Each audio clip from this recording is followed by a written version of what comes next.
I just found out why my mom lied about my best friend stealing from me. I haven't been the same since. I found my grandmother's rings in my mother's jewelry box, the same rings she swore she'd caught Jenna stealing 3 weeks ago.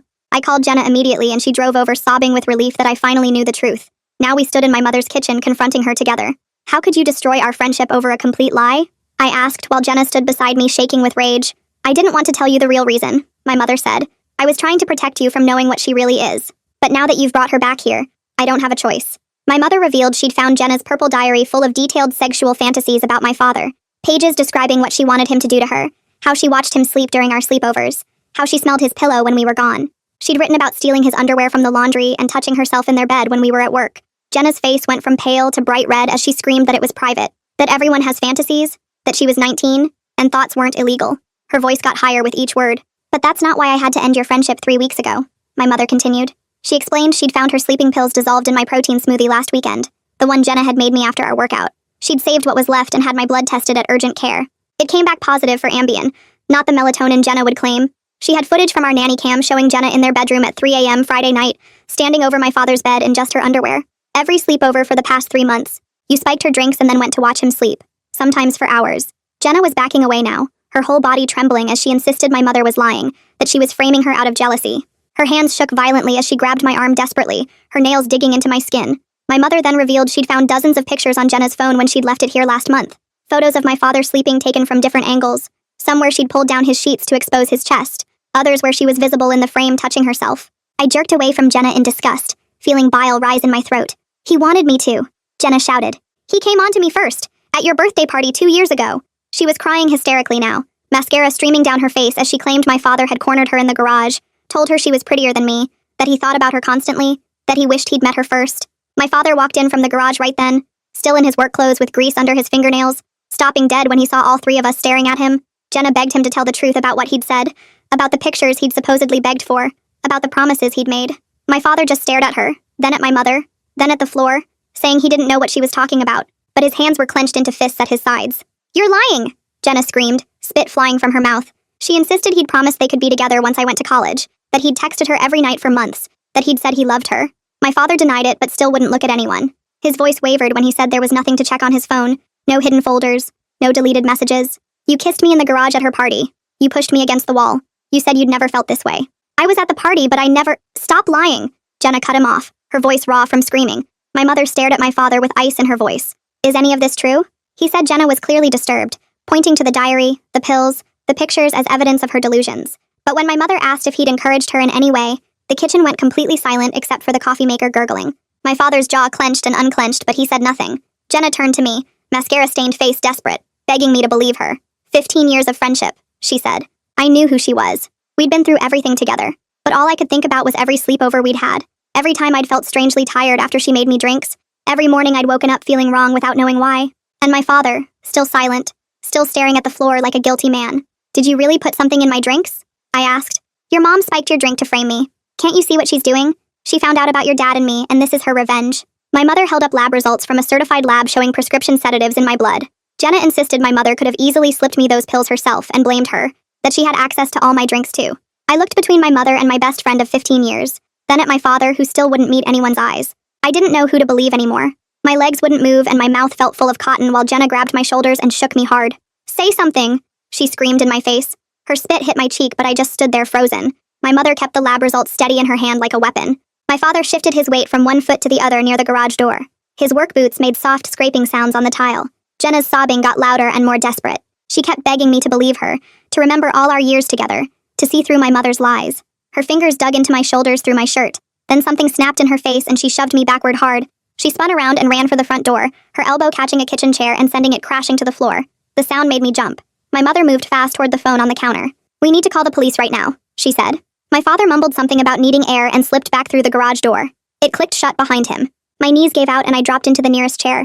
That's when I noticed the burning pain on my arm. 4 crescent-shaped cuts from Jenna's nails were bleeding through my shirt sleeve, little drops of red spreading into the fabric. My hands shook so bad I could barely hold the paper towel I pressed against them. The blood kept coming. My mother sat down across from me and pushed the lab report closer on the table. She pointed to different parts of the paper, showing me the chain of custody seal from the urgent care center. She explained how she'd saved the smoothie in a sealed container in our freezer the second she got suspicious. How she'd driven it to the lab herself and waited while they processed it. The official stamp and signatures proved nobody could have tampered with it. My brain felt like someone had poured syrup into it. Nothing made sense. Walk me through everything again, I said. My voice came out weird and flat. She reached under the table and pulled out a thick folder. Inside were printed screenshots of text messages, photos with timestamps circled in red marker, and a USB drive labeled with dates. She spread them out on the table like evidence in a crime show. The nanny cam footage was saved in 10-minute chunks going back 3 months. Every file name had a date and time when Jenna had been in our house for sleepovers. My mother pointed to one from 2 weeks ago showing Jenna walking down our hallway at 2:47 a.m., another from last month at 3:15 a.m. Always the same pattern. We sat there looking at all of it spread across our kitchen table. My mother picked up the phone again and started dialing. She told whoever answered that she needed to file a police report first thing tomorrow morning. She gave our address and a brief explanation about drugging and stalking. They scheduled us for 8 a.m. I sat there trying to understand that my best friend since 4th grade had been putting pills in my drinks. The next morning came too fast. We drove to the police station in silence. The building smelled like floor wax and old coffee. They put us in a small interview room with plastic chairs and a metal table. Detective Joe Stone came in carrying a yellow notepad and a tape recorder. He was maybe 50 with gray hair and tired eyes. He looked at our folder of evidence and nodded slowly as my mother explained everything. He said we had enough for harassment and trespassing charges for sure. The drugging would be assault if the district attorney agreed. He wrote down every detail in neat handwriting. The phone on the wall rang and he answered it.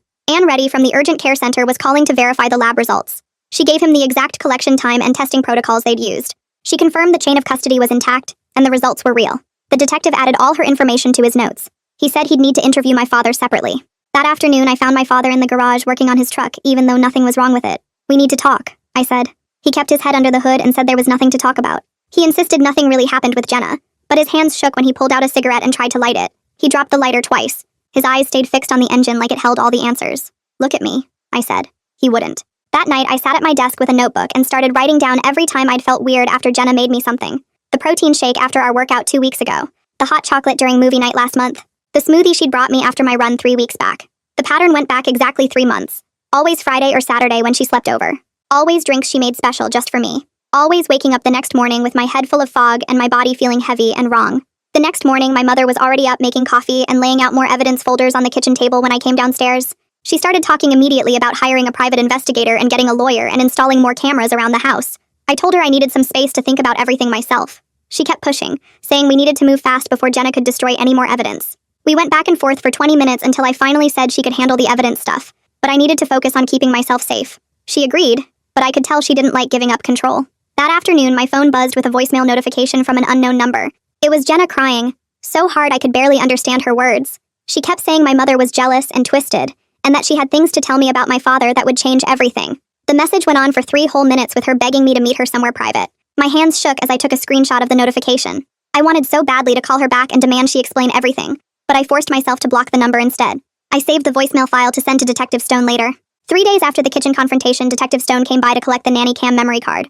He wore the same tired expression as before and carried an evidence bag with a chain of custody form attached. He explained the forensic team would need a few days to go through all the footage, but he seemed confident we had a solid case building. He asked if there had been any contact attempts from Jenna, and I showed him the voicemail. He nodded and made more notes in his yellow pad. 2 days later, he called to say the preliminary review was done. The footage showed Jenna entering my parents' bedroom at least 8 different times over the past 3 months. Every single timestamp matched a night she'd stayed over for our sleepovers. Some entries were as short as 10 minutes, but others lasted over an hour. He said they were still reviewing to see if there were more. By the end of that first week, everything fell apart completely. My mother gave my father an ultimatum to either move out or she'd file a restraining order. He packed a duffel bag with work clothes and his toothbrush while she watched from the doorway with her arms crossed. He didn't say goodbye to me, just loaded his truck and drove away.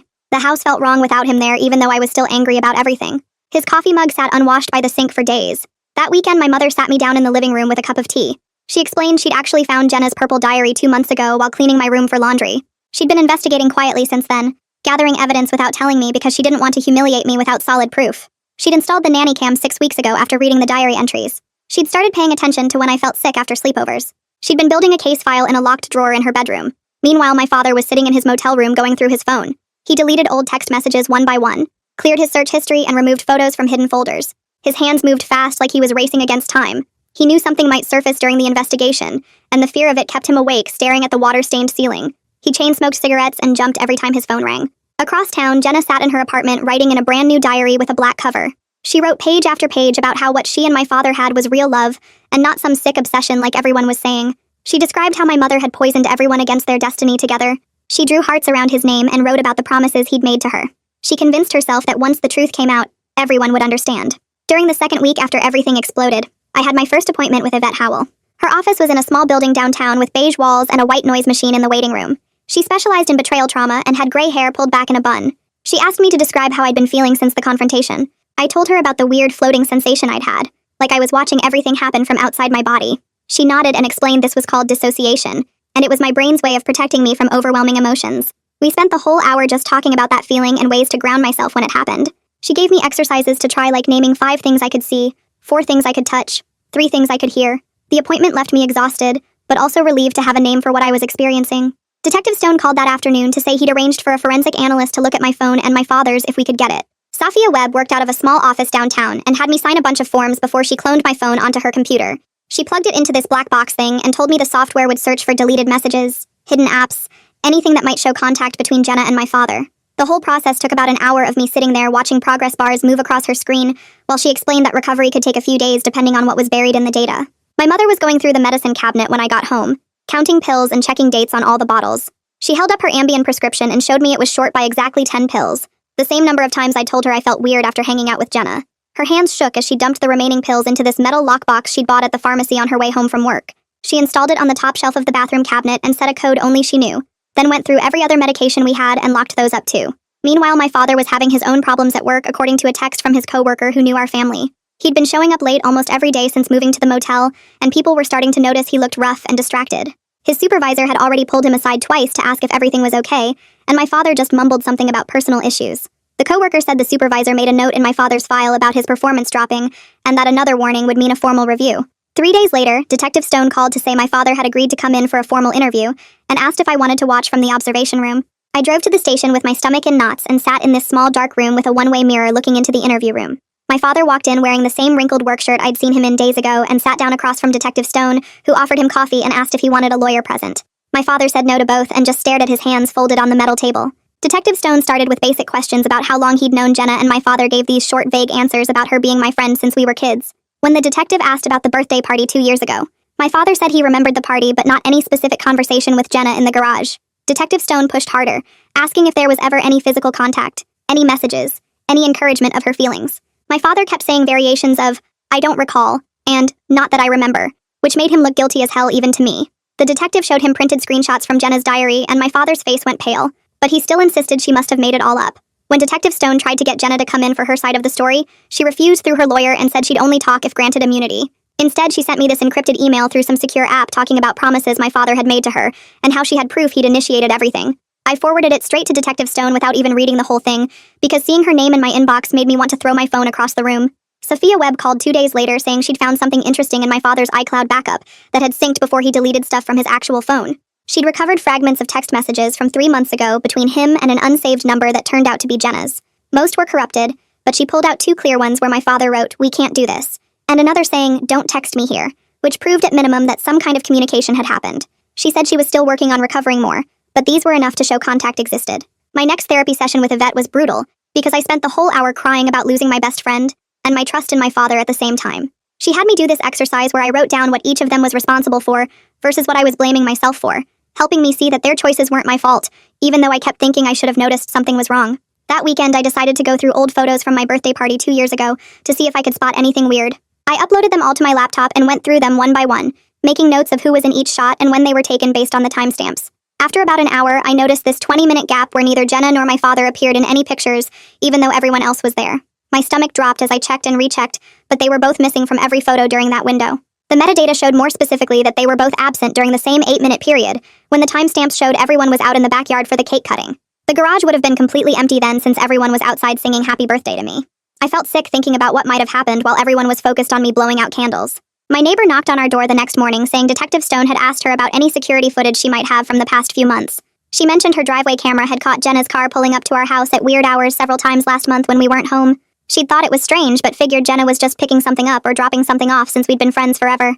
Detective Stone took copies of all the footage and added the timestamps to his growing file about Jenna's pattern of showing up when she thought no one would notice. The courthouse was only 20 minutes away, but my hands shook, so bad I had to pull over twice on the drive there. Filing the restraining order paperwork took 3 hours of sitting in uncomfortable plastic chairs and answering the same questions over and over to different clerks who kept sending me to different windows. The judge reviewed everything Detective Stone had submitted and granted the temporary order right away. 2 days later, a process server showed up at the dental office where Jenna worked as a receptionist and handed her the papers in front of her coworkers and patients in the waiting room. She called me 47 times that afternoon, but I didn't answer any of them. The relief hit me that night when I realized she couldn't legally come near me or contact me without going to jail. My phone buzzed with a text from an unknown number the next morning saying she needed to explain everything and that I was making a huge mistake believing my mother's lies. I screenshot it and drove straight to the police station where Detective Stone added it to the file as evidence she'd already violated the order within 48 hours. He said this was good for our case because it showed she couldn't control herself even with legal consequences hanging over her. My weekly therapy appointment with Yvette was that afternoon, and we spent the whole time working on safety routines I could follow to feel more secure. She had me write down all my triggers like seeing Jenna's car, or smelling the perfume she always wore, or hearing certain songs we used to listen to together. We practiced breathing exercises where I'd count to 4 breathing in, and hold it for 4, and breathe out for 4, whenever I felt panic starting to build in my chest. She taught me this grounding technique where I'd name 5 things I could see and 4 things I could touch, and 3 things I could hear, and 2 things I could smell, and 1 thing I could taste to bring myself back to the present when my mind started racing about what Jenna might have done to me all those nights. My mother met my father at a coffee shop downtown 3 days later with the printouts of the recovered text messages Sophia had pulled from his old phone backup. She told me later that he sat there stirring his coffee for 5 minutes without saying anything while she waited. He finally admitted he'd kissed Jenna once in the garage at my birthday party, and that they'd texted back and forth for a few weeks after, but he swore he ended it when he realized how wrong it was. My mother asked him to move out that same day, and he packed 2 suitcases and his toolbox from the garage and checked into a motel. Within a week, he'd signed a lease on a 1-bedroom apartment across town near the industrial district where rent was cheaper. The security deposit and first month's rent wiped out most of their savings account, and my mother had to cancel the cable and gym membership to make the mortgage payment. I went back to the gym the following Monday trying to get back to normal, but everyone stared at me when I walked through the doors. People whispered behind the weight racks and pointed when they thought I wasn't looking. My 2 regular personal training clients both canceled their sessions that week, saying they decided to work out at home instead, but I knew the real reason. I kept my head up and finished my workout, but sat in my car afterward crying so hard I couldn't see to drive home for 20 minutes. Detective Stone called me that Thursday, saying he'd met with the district attorney who reviewed all the evidence and agreed we had enough for harassment and trespassing charges that would probably stick. The poisoning charge was harder because we needed more proof that Jenna had actually put the pills in my drinks on purpose, and not just that the pills were in my system. He said the recorded phone call they were planning might help with that if she admitted anything about drugging me. Sophia sent over her technical report about the photos on Jenna's phone 2 days later, showing that every single timestamp matched exactly with the nights Jenna had slept over and the times the nanny cam showed her in my parents' bedroom. The photos had location data embedded in them that proved they were taken in our house, and the metadata showed they hadn't been edited or altered in any way.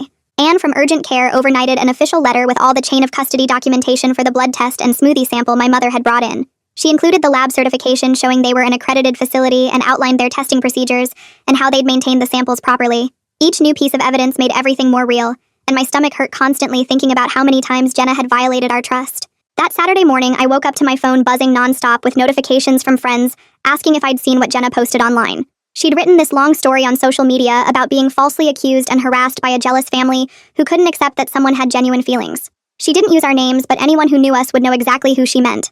Within an hour, mutual friends were picking sides and messaging me, asking for my version of events or telling me they couldn't believe what was happening. Some people said they'd always thought Jenna was weird, and others said my family must be lying because Jenna would never do something like that. My phone wouldn't stop ringing with people wanting details and gossip, and I finally just turned it off and went for a run to clear my head.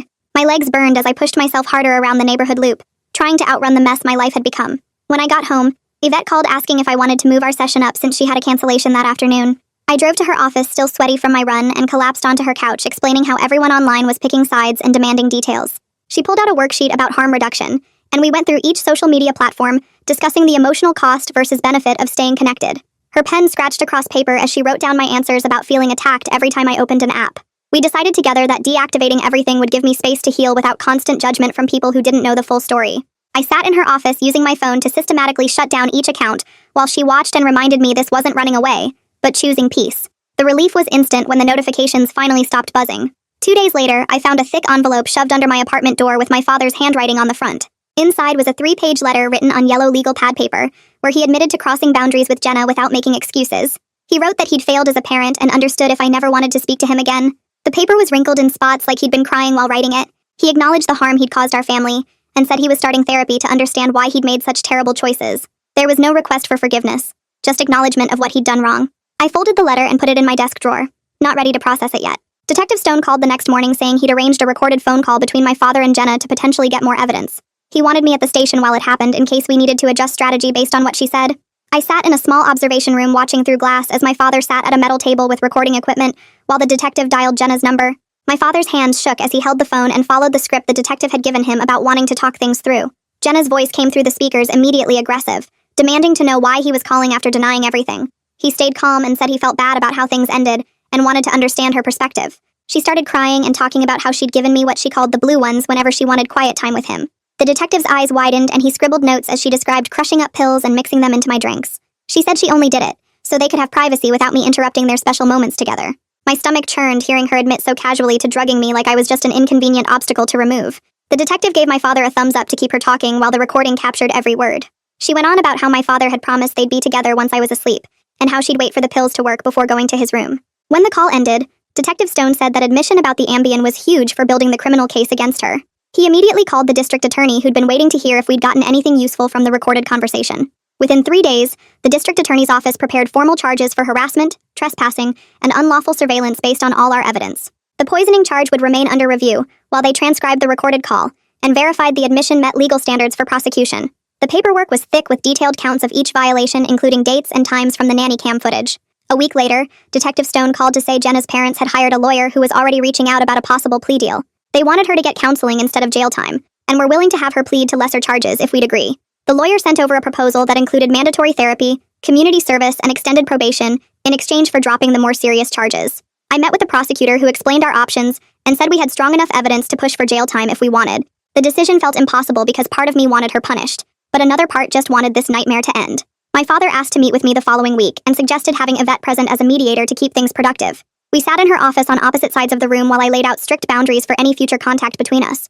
I told him he could text me once a month to check in, but I wouldn't promise to respond every time. No surprise visits, no showing up at my gym, and absolutely no contact unless I initiated it first. Yvette helped us write everything down so there'd be no confusion about what I needed to feel safe. My father agreed to everything without argument and signed the paper Yvette had prepared listing all the boundaries. Meanwhile, my mother met with a divorce attorney to explore her options, but decided on legal separation first to protect assets while she figured things out. She started her own therapy with someone who specialized in betrayal trauma, and went twice a week to process everything. The separation paperwork would take weeks to finalize, but at least gave her some legal protection while she decided on next steps. 2 weeks later, we had the restraining order hearing at the courthouse where I had to testify about Jenna's behavior.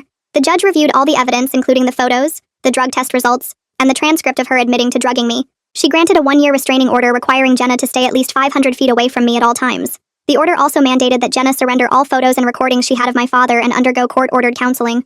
Jenna sat at the defendant's table crying while her lawyer argued she was just a confused young woman who'd made mistakes. The judge wasn't sympathetic and said the evidence showed a clear pattern of dangerous behavior that required intervention. That same week, my father's employer called him in for a meeting after somehow hearing about the situation through small-town gossip. They issued him a formal warning and required him to complete a workplace ethics training program within 30 days. His supervisor made it clear that another incident of any kind would result in immediate termination. My father had worked there for 15 years, but now everyone looked at him differently when he walked through the shop.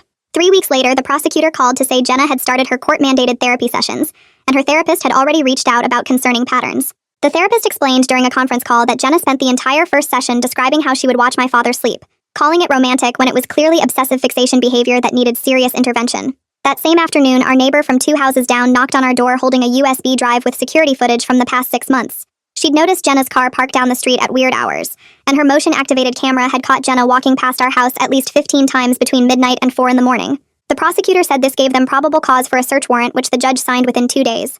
I watched from my car as 4 officers went into Jenna's apartment with boxes and evidence bags while she stood in the parking lot crying. They came out 3 hours later with a shoebox they'd found under her bed containing 2 of my father's work shirts, a pair of his boxers, and over 50 printed photos of him sleeping that she'd taken with her phone. The evidence log also listed a bottle of my mother's perfume and one of my old hairbrushes she must have taken months ago. Everything got photographed and cataloged at the station, while Jenna's lawyer tried to explain it away as misguided affection. 2 days later, her lawyer called the prosecutor about a plea deal because the evidence was too overwhelming to fight. They offered harassment and criminal trespass charges with 2 years probation if she accepted mandatory counseling and agreed to extend the no-contact order. The prosecutor explained to me that jail time was unlikely for a first offense anyway, and this guaranteed she'd get help while staying away from us. Jenna signed the papers at the courthouse the following Monday, while I sat in the hallway trying not to throw up from anxiety. My father finally provided his complete written statement to the prosecutor that week, sitting in their office for 4 hours typing out every detail. He admitted to kissing Jenna once in the garage at my birthday party 2 years ago and exchanging inappropriate texts for 3 weeks before cutting off contact. The statement confirmed he'd told her it was wrong and there had been 0 contact since he ended things. He took full responsibility for crossing boundaries, but maintained he never encouraged her surveillance or the drugging. My mother started attending a support group at the community center for partners dealing with infidelity and betrayal. She went every Tuesday and Thursday evening and slowly stopped obsessing over checking cameras and gathering more evidence against Jenna. The group leader helped her focus on her own healing instead of staying stuck in investigation mode. She came home from meetings looking tired but somehow lighter, like she was finally letting go of the need to control everything. We spent a whole weekend upgrading our home security with new deadbolts on every door and repositioned cameras that covered every angle of the property. The alarm company came out to change all the codes and add extra sensors to the windows. I helped my father install motion lights around the garage and backyard, while my mother labeled all the new keys. For the first time in months, I actually slept through the night without waking up in panic wondering if someone was in the house. During my therapy sessions with Yvette, I started writing letters to Jenna that I knew I'd never send. Page after page of anger about the betrayal, the drugging, the lies, and the 15 years of friendship she'd destroyed. Yvette had me read them out loud during our sessions to process the grief and rage. She kept them in my file and used specific phrases I'd written to help me work through the trauma. Some days I wrote 10 pages, other days just a few sentences, but it helped get the poison out of my system. My father started his own weekly therapy with someone who specialized in boundary issues and inappropriate relationships. He also asked if we could meet for coffee once a month in public places to slowly rebuild some kind of relationship. Our first meeting was at a Starbucks downtown, where we sat at opposite ends of a small table, barely making eye contact. He talked about work, and I talked about the gym, and we both avoided mentioning Jenna, or my mother. The conversation felt forced and uncomfortable, but at least we were trying. We agreed to meet again the following month at a different coffee shop. Meanwhile, my mother joined a book club at the library and started taking morning walks with 3 women from the neighborhood. She'd leave at 7 sharp with her walking shoes and water bottle, coming back an hour later with actual color in her cheeks. The book club met Wednesday nights, and she'd actually read the books, making notes in the margins and bringing homemade cookies to share. She was building a whole identity beyond just being the betrayed wife dealing with her husband's mess. The walking group expanded to 5 women who decided to sign up for a charity 5K together. 2 weeks later, we sat in the courthouse waiting room while the prosecutor went over Jenna's plea agreement one more time before the judge signed off on it. The terms were clear: 2 years probation with monthly compliance check-ins at the probation office, mandatory therapy twice a week for the first 6 months, then weekly after that, and the no-contact order would be extended from 1 year to 3 full years, covering me, my mother, and my father. The judge asked Jenna if she understood all the conditions, and she nodded while her lawyer whispered something in her ear. She had to surrender her passport and couldn't leave the state without permission from her probation officer. The whole thing took less than 20 minutes, but my hands were shaking the entire time. Walking out of the courthouse, my mother mentioned we needed to talk about money because the legal bills were piling up faster than we expected. Between her divorce attorney, the criminal case costs, and all our therapy sessions, we'd burned through most of their savings already. She'd gotten quotes from 3 different dealerships for her SUV, and the best offer would cover about half of what we still owed. I helped her clean out the car that weekend, finding old receipts and hair ties and a coffee mug I'd given her for Mother's Day 3 years ago. The buyer came Monday morning and drove away while my mother stood at the window watching until it turned the corner. She didn't cry, but her shoulders slumped like something heavy had settled on them. We started carpooling to save gas money, and I picked up extra shifts at work to help with groceries. 3 days after selling the car, I finally went back to the gym for the first time since everything happened. My membership had auto-renewed, but I hadn't set foot inside in over 2 months. The girl at the front desk asked where I'd been, and I just said I'd been busy. I brought my own water bottle with a lock-top lid and didn't accept any offers to share protein shakes or pre-workout drinks from the regulars who used to train near me. When someone offered me a sip of their energy drink between sets, I said no thanks and moved to a different machine. My old workout partner tried to chat, but I kept my earbuds in and focused on my form. Each visit got a little easier, and by the 3rd week I was back to my regular schedule, just with new rules about what I'd accept from people. The following Tuesday, we all sat in a beige therapy office for our first family session together. My parents sat on opposite ends of the couch while I took the chair between them. The therapist laid out communication guidelines. No interrupting, no bringing up past grievances without connecting them to current feelings, and everyone had to use I feel statements instead of accusations. My father kept clearing his throat, and my mother kept checking her phone until the therapist asked her to put it away. We spent most of the hour just establishing what we each wanted from these sessions. My mother wanted accountability, my father wanted a chance to rebuild trust, and I wanted to stop feeling like I was drowning every time I thought about our family. We scheduled monthly sessions for the next year, and the therapist gave us homework to write letters to each other that we wouldn't send, just to practice expressing ourselves. That Friday night, my mother knocked on my bedroom door holding a small wooden box I recognized immediately. She sat on my bed and opened it to show my grandmother's rings nestled in the velvet lining. She said she wanted me to have them now, to keep in my own safe or safety deposit box, because she trusted me to protect them, and they should go to someone who deserved them. Her hands were steady as she passed the box to me, but her voice cracked when she said my grandmother would be proud of how I'd handled everything. I put the box in my desk drawer for the moment, and we sat there quietly until she squeezed my shoulder and left. Looking at the calendar, I realized 3 full months had passed since that horrible confrontation in the kitchen. My sleep was better, not perfect, but I wasn't waking up in panic anymore. My appetite had come back, and I'd gained back the weight I'd lost during the worst weeks. The constant knot in my stomach had loosened enough that I could get through most days without feeling sick. I wasn't healed or fixed or anywhere close to over it, but I was standing on more solid ground than I had been. My feet felt steady under me for the first time in months. My parents met at a coffee shop the next week to discuss their separation timeline, and decided to extend it for a full year before making any final decisions about divorce. My father had been going to his therapy appointments every week without missing one, and his therapist had started holding him accountable for his choices in a way that seemed to be working. He'd stopped making excuses and started actually acknowledging what he'd done wrong. They agreed to keep the separation in place while they both worked on themselves. Saturday afternoon, I was folding laundry when my phone rang from a number I didn't recognize. When I answered, Jenna's voice came through speaking fast and desperate about how she needed to explain everything, how the plea deal wasn't fair, how she'd been forced to agree to things that weren't true. I hung up immediately and blocked the number, then grabbed my running shoes and headed out the door.